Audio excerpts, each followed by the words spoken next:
Hey, what's up, guys? It's Alex Espinoza with the Ricky Henderson of YouTube. Been a while since I did a Ricky report, but I'm back, baby, and here to talk about the A's groundbreaking ceremony. And of course, this episode is brought to you by LastDiveBar.com. Use the code RickyBlog for 10% off your next purchase. A few weeks ago, Brian sent me a haul with some really cool shirts. So thanks to Brian and the boys at Last Dive Bar. Make sure to use the code RickyBlog to get some cool stuff like this.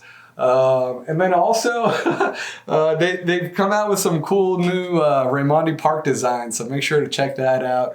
Show some support of the Bees. I've been out at Raimondi and the Coliseum. I was out there on Saturday. There was a doubleheader. The Roots played, and then the Ballers played back-to-back. So that was really fun, and it's been great to see people this summer at Raimondi and the Collie. It's been really great. So, the Roots are averaging about, I think it's like almost 9,000 fans. I think they're in the top 5 of the USL. I got to go back and check.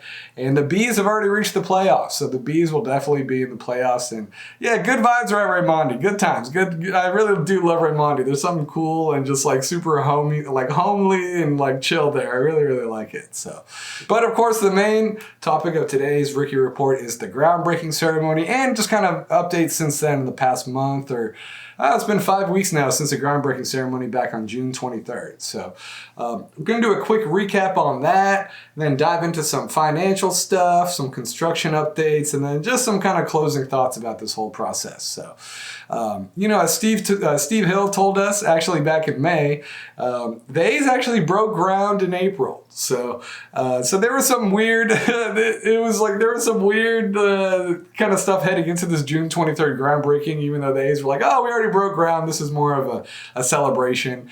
And afterwards, for the most part, the A's were kind of panned. A lot of people just figured this is the dog and pony show since, John Fisher hasn't finalized the financing yet and there's no final budget for this thing. But there was 2 articles that stuck out for me that I really liked that kind of recapped the groundbreaking and just kind of contextually where we are in the whole process.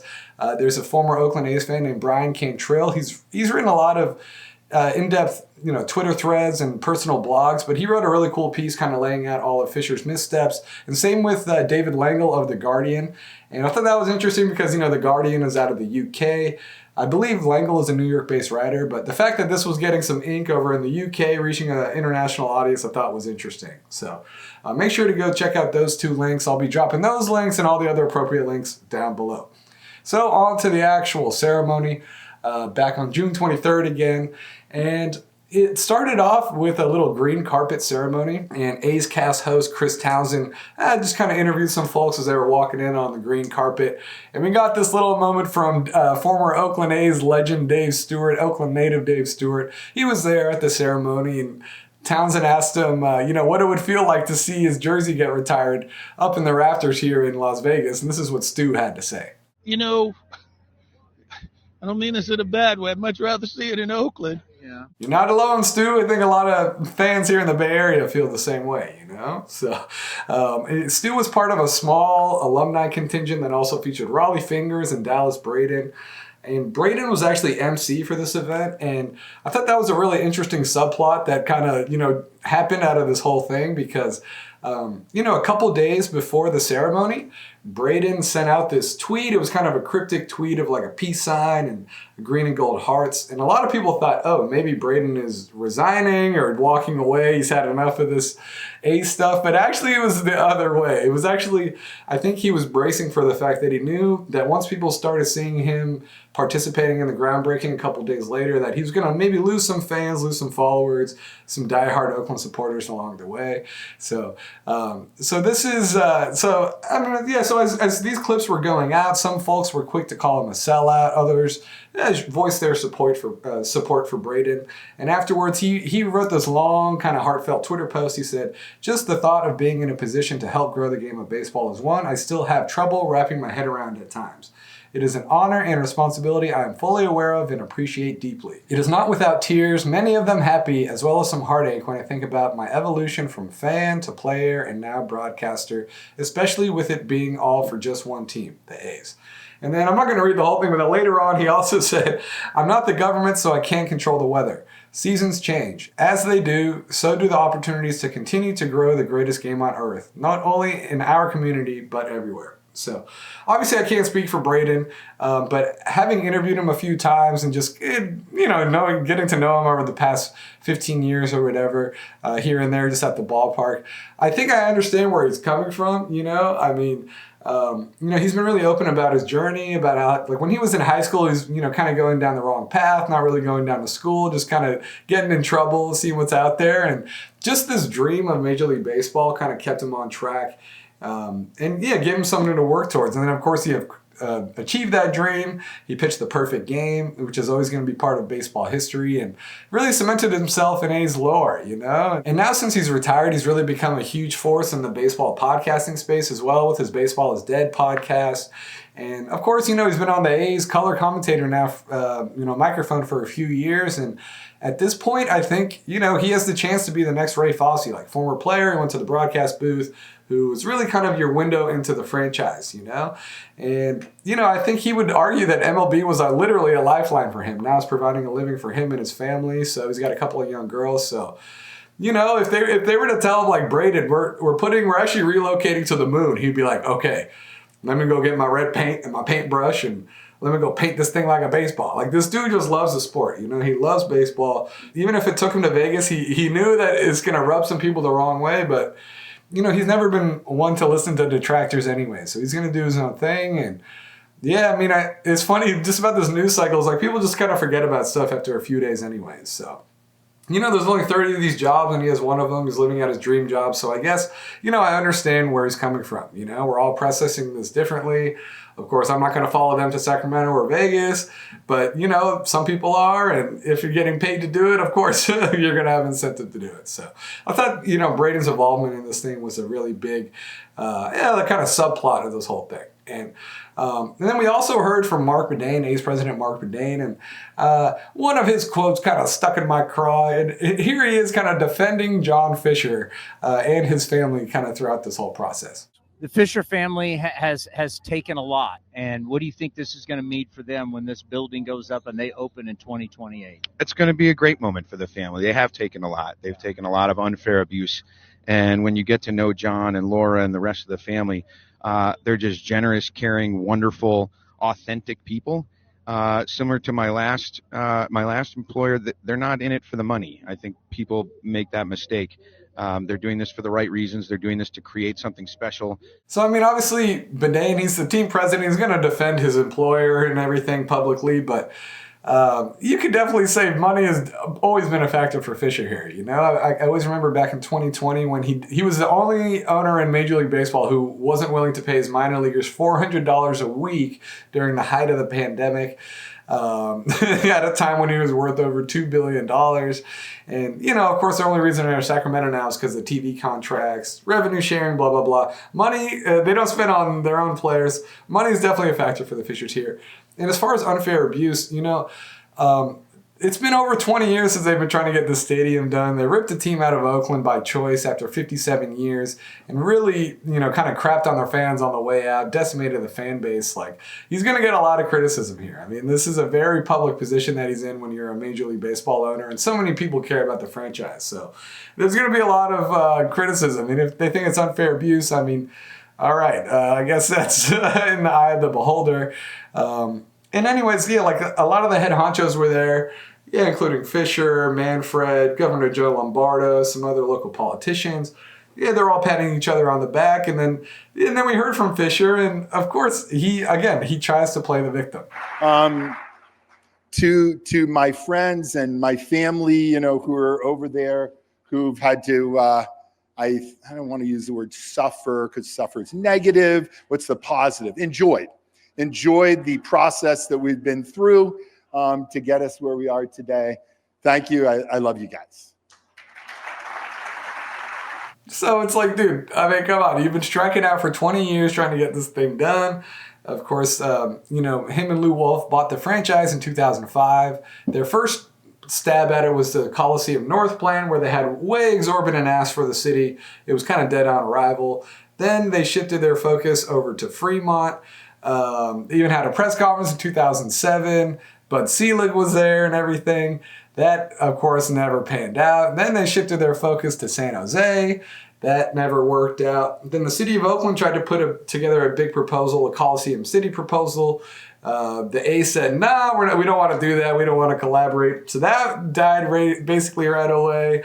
And then the A's were like, oh, we found our place. We're going to go to Laney College, planting our flag here. But it turns out they didn't even ask for Peralta colleges, community colleges, for permission to get the site. So it's like that died immediately. And then there was a whole tower terminal fiasco for the last few years here in California. So there's a lot of reason why there's a lot of public scrutiny for this, And it's like, dude, and when he's saying this stuff, it reminds me of the comments he said, I believe it was last year or 2 years ago. It all runs together now, but down at the owners' meetings a couple of years ago, some fans, confronted Fisher and talked to him at the hotel lobby. And he told them, oh, this has been tougher for me than it has been for you. And it's like, dude, how out of touch can you be, dude? Like, he just doesn't get it. He says that, and then he goes buys a $29 million house in Las Vegas. So it's like, people aren't going to feel sorry for you when you're buying $29 million houses. That's just not how the world works here, Johnny. So just some more observations too about this whole thing. They literally had Make-A-Wish kids introduce Fisher. They had a lot of kids, like a borderline exploitative amount of kids involved in this groundbreaking ceremony, but Gap with their history of child labor disputes, maybe we shouldn't be surprised. It was just kind of weird. Like, Fisher was there, like, shaking hands with the kids and making them uncomfortable in front of the cameras and stuff. It just seemed like an investor pitch, It was like part groundbreaking ceremony, part like investor pitch still, because here they are a few years later still looking for investing. And also optically, it wasn't very like Vegas-y. It wasn't like super knock you over the head. Oh, I'm in Vegas. Like when the Raiders did it, they did it at nighttime. And behind them on the stage, it was kind of this. The strip was all lit up, and they had a concert going. I think George Lopez was emceeing it. It was like a big deal, And also another point that people talk about is that the A's had a glamorized planter box that they did. They didn't actually break ground, but I look back at photos, it looks like the Raiders also did a glamorized planter box, but it just really did strike out to me how the background too, you couldn't really see the strip at all. It's like if you just look at the photos and stuff, it's kind of the non-geographic markers. There's nothing that says Las Vegas. It just says groundbreaking ceremony, June 23rd, 2025. All you see is the dirt and these like construction machines in the background. And if you go back and look at the photos of the Legion and T-Mobile Arena, it's like the strip is very prominently featured. Like there's no doubt in your mind that you're in Vegas. And then one more thing I noticed too about that I thought was interesting about this groundbreaking ceremony was that right around the time they were putting the shovels in the ground and wrapping this thing up around 10 in the morning, that John Fisher's private plane left the Bay Area and flew up to Portland. So, and then apparently the plane was up there for a few hours, and at the end of the day, came back. So maybe somebody on the A's, I don't think it was any of their head, stadium guys. John Fisher was at the ceremony along with Sandy Dean, Mark Bedane, and also Ross Bowen, the VP of ballpark development. I saw in photos and videos they were all there, so they couldn't have gone on the plane. So I don't know who, maybe somebody else went there to do a homework mission or something. Because while this was happening that week, legislature was being pushed through the Oregon Senate and eventually signed by the governor a couple days later, authorizing an $800 million jock tax, basically a new tax that would be implemented if they built a new stadium in Portland, because Portland and Salt Lake City, these teams are trying to get their ducks in a row for MLB expansion. So I just thought it was interesting. I think the A's would be remiss to not at least do a homework mission up there to see what this $800 million is all about. Just saying, something to keep an eye out. If the parallel paths come down the pipe here soon, don't be surprised. So, okay. Anyway, so let's talk about construction progress that has kind of been made. I guess, up till this point, July 29th. So, like I said, there were some it was a funny thing about the groundbreaking ceremony. It was this reporter, Doug Pupple, he's a Nevada reporter for the Engineering News Record. He asked the A's if the tractors behind like the groundbreaking ceremony were rented, and the team confirmed yes, these were just rented as props. So that kind of caught a lot of people. But I thought that's kind of funny because there's this guy, his name is Duntov. He does Raiders 1967 on YouTube. He's been doing regular updates for the past couple months, really. He was going up to this parking garage next to the construction site and showing a really cool video. He's kind of zooming in and going around the site. You could get a really good look at the progress that's being made. But I guess in late July, like last week, the hotel next door told him you can't do it anymore. But anyways, he was doing really cool videos. And you can see they actually did have construction equipment there the past few weeks. So I don't know why they rented equipment. And then one little Easter egg that I noticed from Duntov's videos that they're literally using like a lumber company called Cell. It's from Northern California. So that's just kind of a funny, weird twist, you know? So shout out to Duntov for those videos. I was checking those out just to get my own look at progress, and you can kind of see the beginning of something, nothing too crazy, but it looks like they're actually starting to do something, and I'm going to get into it, you know? So, and nowadays, the past couple weeks, the A's have set up something called their ballpark cam, and you can check in, and basically every 10 minutes, this photo above, I think it's on the MGM Grand Hotel, it's just taking a photo, and then they have something where they can compile it. So here's basically all of the progress that has happened from June 9th till July 29th.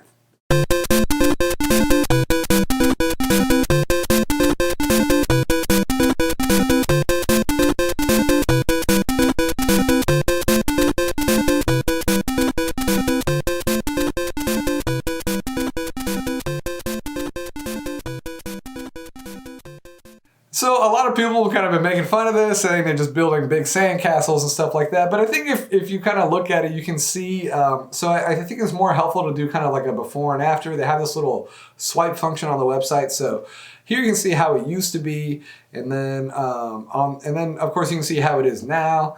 And then as I zoom in here, where I think that you can see the most progress is you can kind of see where they're putting in pilings, and these pilings are going to be like the base of the foundation. And it was funny, they also had this really, really quick animation during the hype video, during the groundbreaking ceremony, and so here it is, and when I pause it here, you can see these little green dots going in. These are little pilings, and I think these are like what the strong parts of the foundation, the rebar that they put in, and then eventually they pour concrete over it to make the foundation. And one more thing to note is that they've installed like the main crane within the past couple weeks, this red one once you zoom in. And as of late Tuesday night, early Wednesday morning, looks like the A's actually do have a live stream cam up. They were getting some crap before because it wasn't a live stream, but it looks like they actually do have a live stream going. So according to this very vague schedule from the A's, we should see some concrete and foundational work this year eventually, with the first piece of steel going in 2026. I've been keeping an eye on the building permits from the Clark County, and earlier this month, as Mick Agers first reported, the A's have filed a $70.5 million building permit for the steel structure of the main concourse. Then earlier this year, they also filed an $87.3 million permit for the foundation and $45.6 million for the utilities.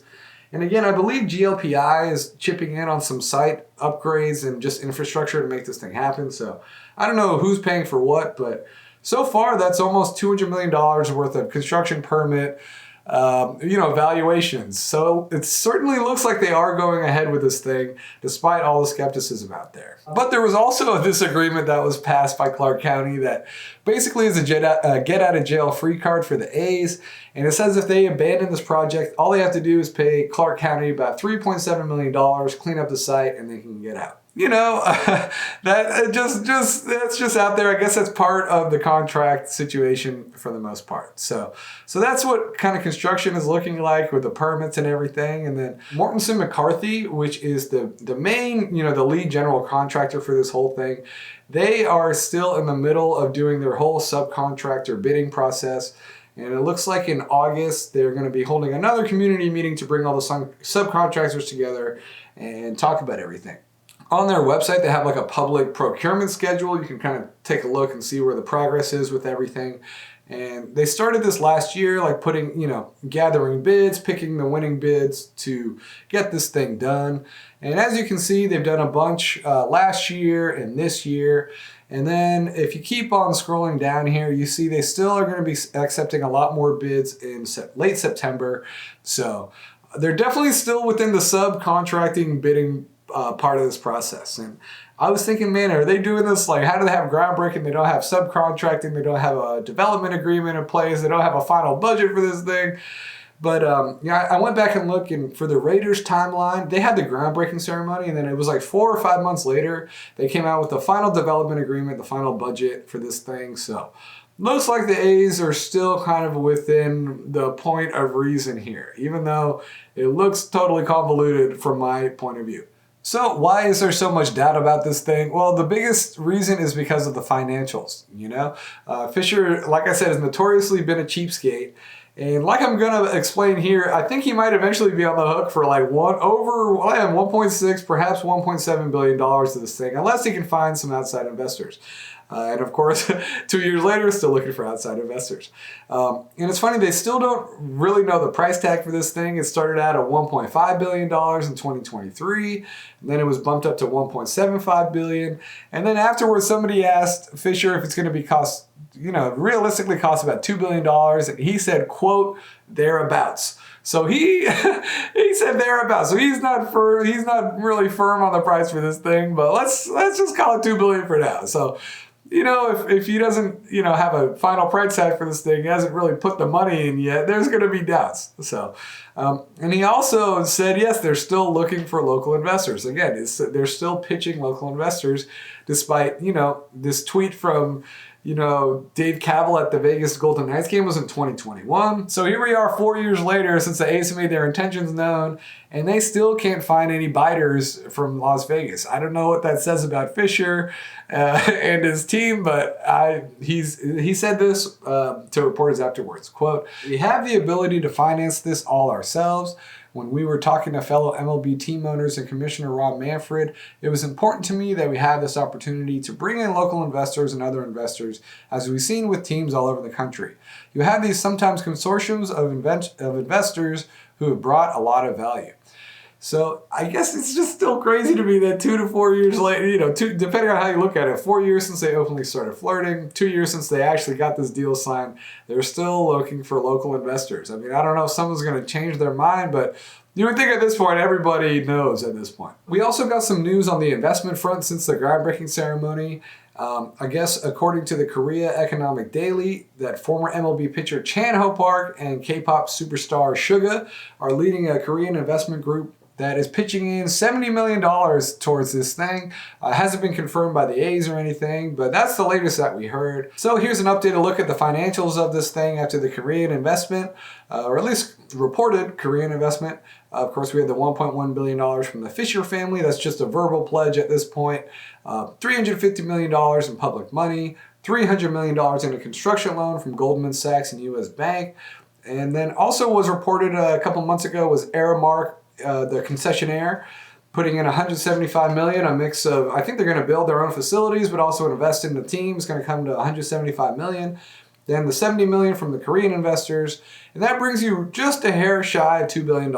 It's $1.995 billion technically. If you squint your eyes, you can kind of see some light at the end of the tunnel, but of course, that is dependent on the Fisher family putting in this $1.1 billion. And as I went into previous detail on my previous YouTube video, which was way back in March, the A's could potentially tap into 2 more MLB funds for another $225 million. And for now, there's something called the MLB Trust Fund, and it allows teams to borrow up to $125 million. And there's also a separate fund called the MLB Facility Fund, which lets teams borrow up to $100 million. So that's $225 million that potentially, let's say, could be used towards this thing. And our friend Vitamin D, he's a real estate developer who has some connections in Vegas because he goes down to some conferences down there a couple times a year. But he noted that Fitch Ratings, who does these credit ratings, he noted that MLB recently upped the trust fund from $1.4 billion to now $2.5 billion. So perhaps we might see that $125 million limit be raised.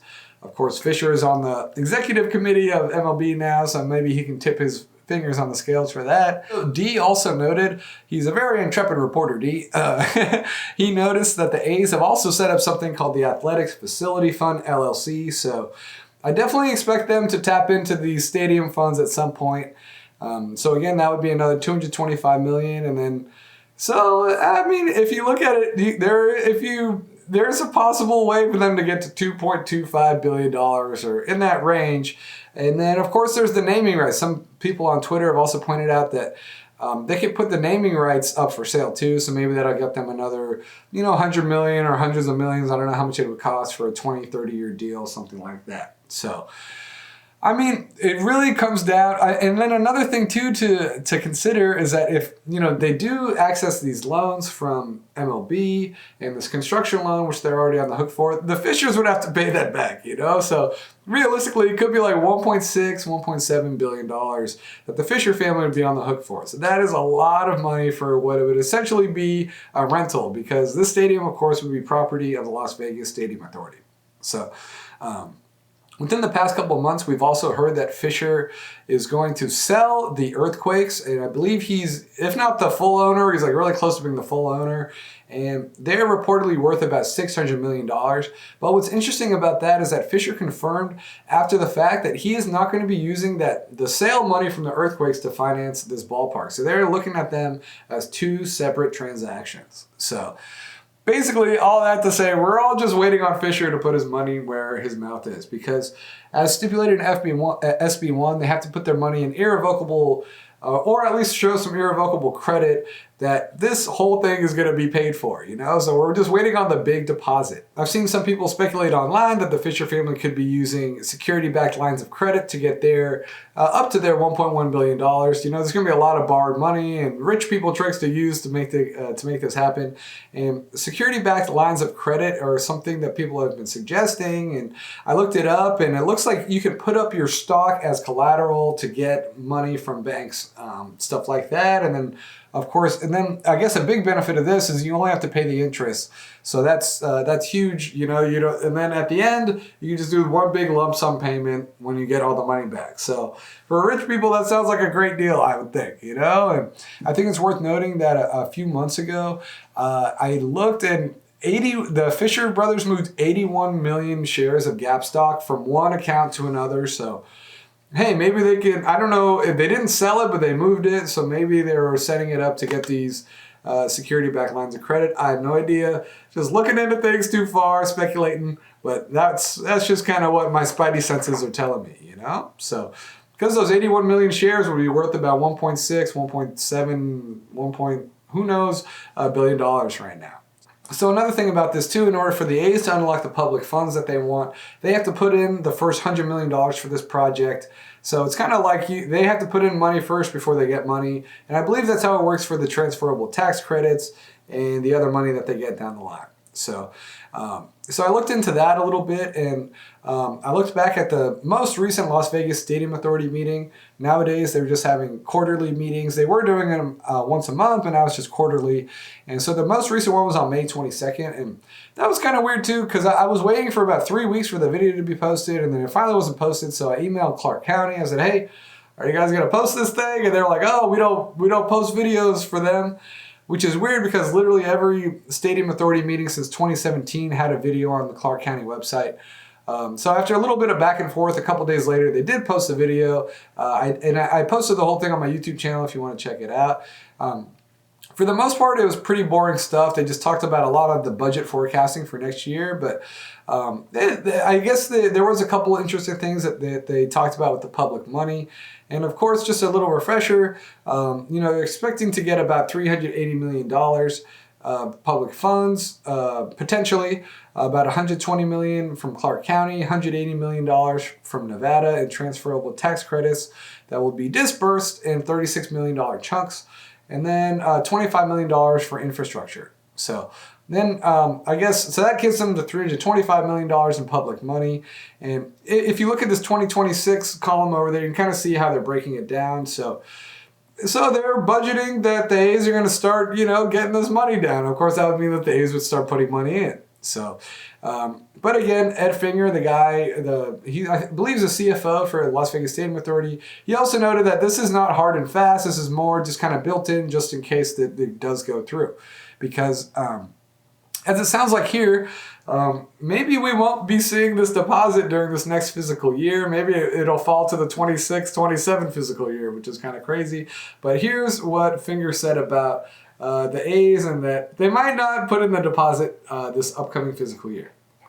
Quick reminder that it's a $1.75 billion anyway baseball stadium, of which a maximum of $380 million will be the public contribution. As has been said in this room, probably the full $380 million doesn't get realized. Sandy Dean spoke to you guys a number of months ago about that because of those considerations I told you about in the bond deal. And the other thing I'll tell you is the bond deal might not happen next year. That is not indicative of any construction pacing or other things. In the finances and the financial planning of this, the baseball team has the potential for sort of interest rate carry and other things to actually issue the bonds later in the construction period as opposed to earlier for sort of their maximization of cost of capital.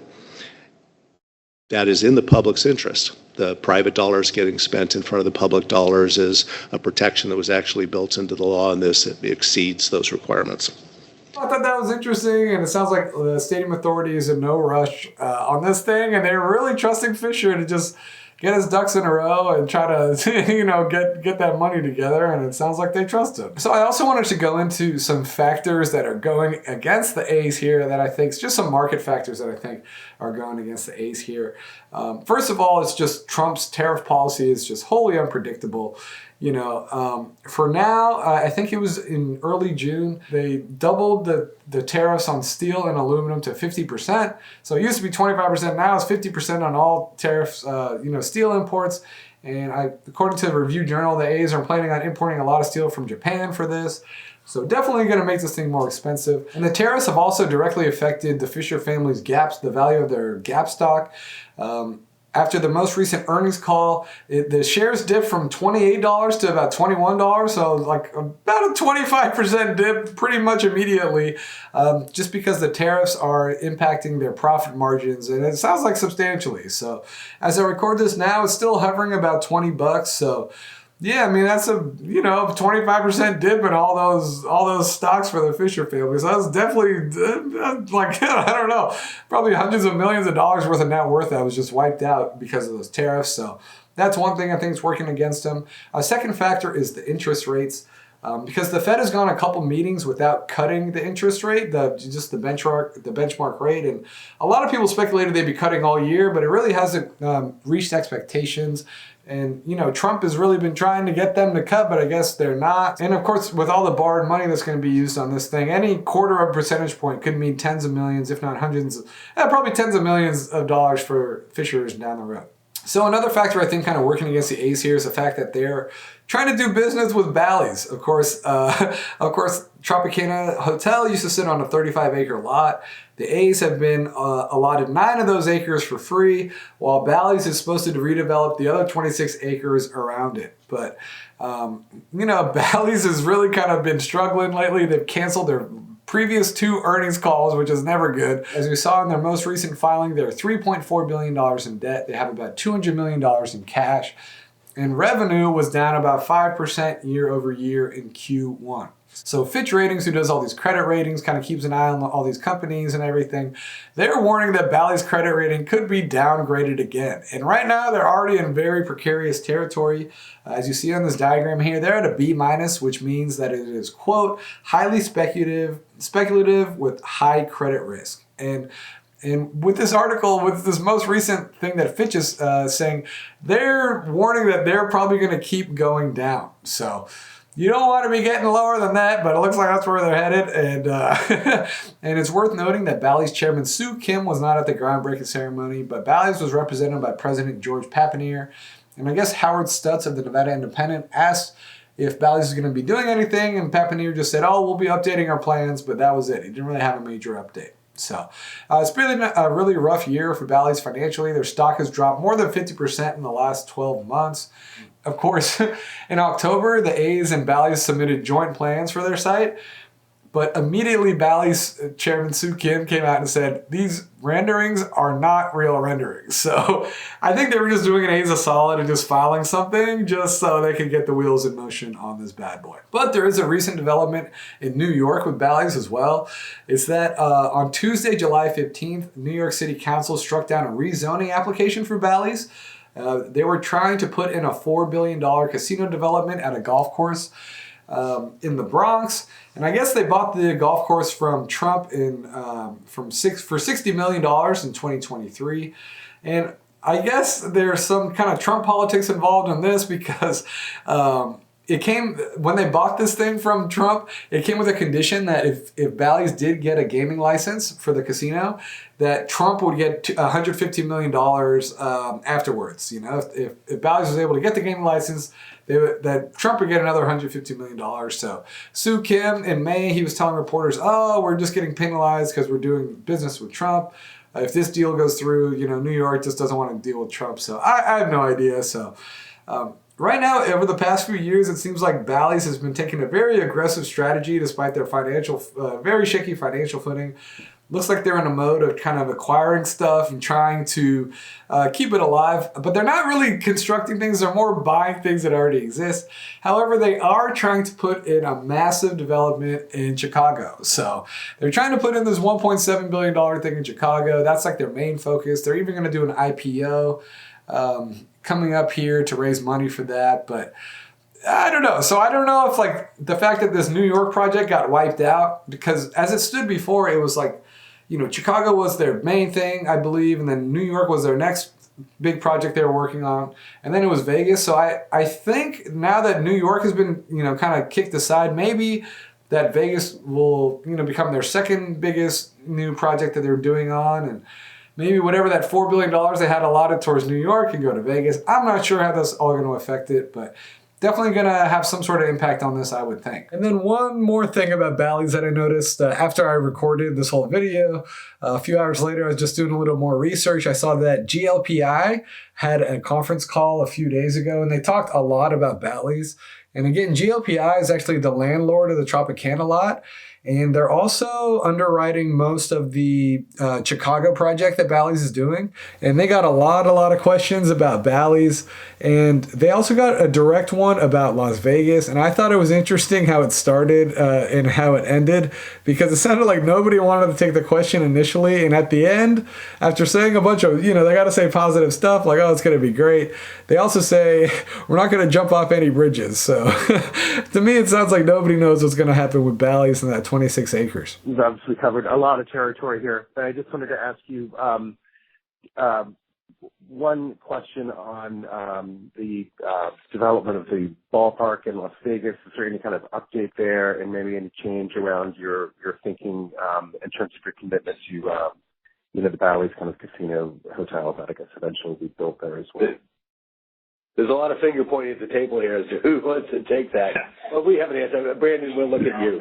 You take it. Decent amount of time out there these days. Look, I think we're pretty excited about what's happening on the site. I'll say that from the get-go. Steve and I were out at the groundbreaking a few weeks ago. A lot of excitement in that town, both from the LBCVA, from the county commission, from local businesses. I think people are very excited about what the A's are going to bring to Las Vegas. That being said, we are still working with Bally's on the remainder of the site and how a resort development with a combination of entertainment and gaming and retail can best complement the product that the A's are delivering.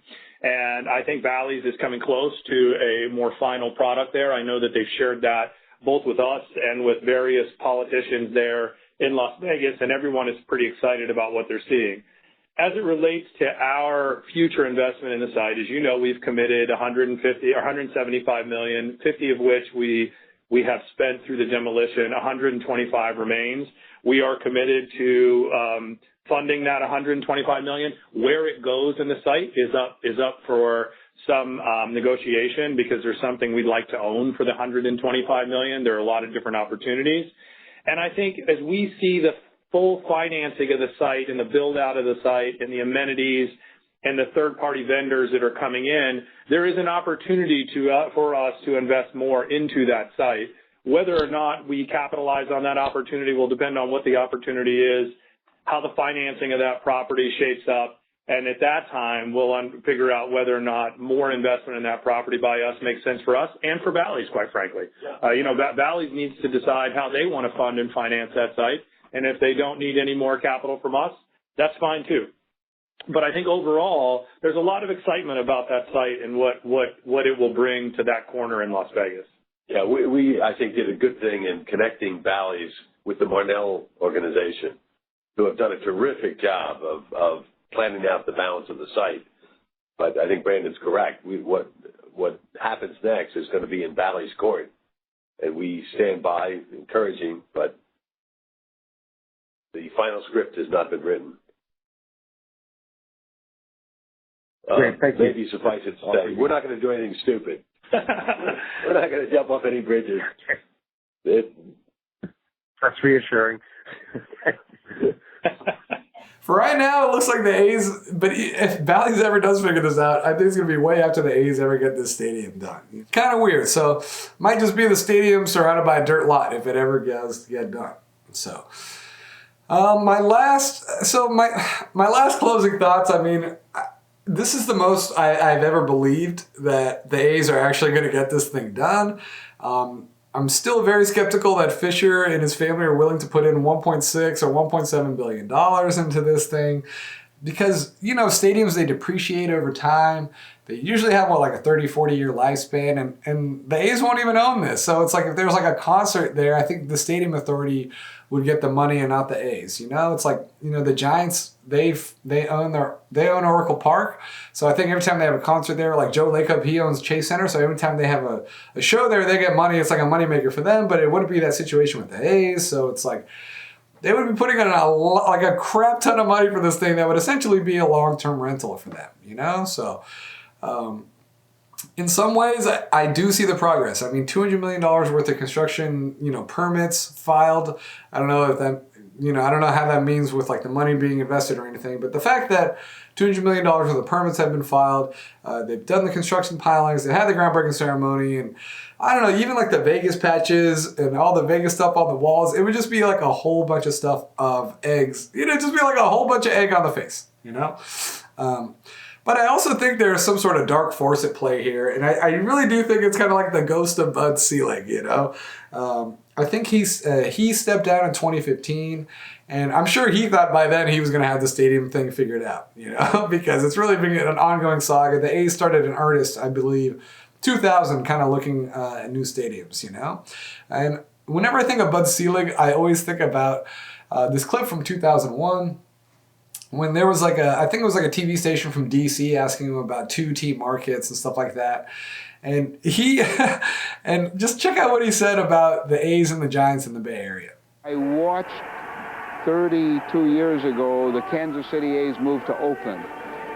They hurt the Giants badly. They never really did very well themselves. It was a horrible mistake. As an old history major, I'm not likely to repeat mistakes in the past. So remember, this clip was in 2001, and the A's had won 4 World Series titles to the Giants 0. The A's have had 2 iconic teams in the area at this point over those 30 years. The Swinging A's and then the Bash Brothers teams.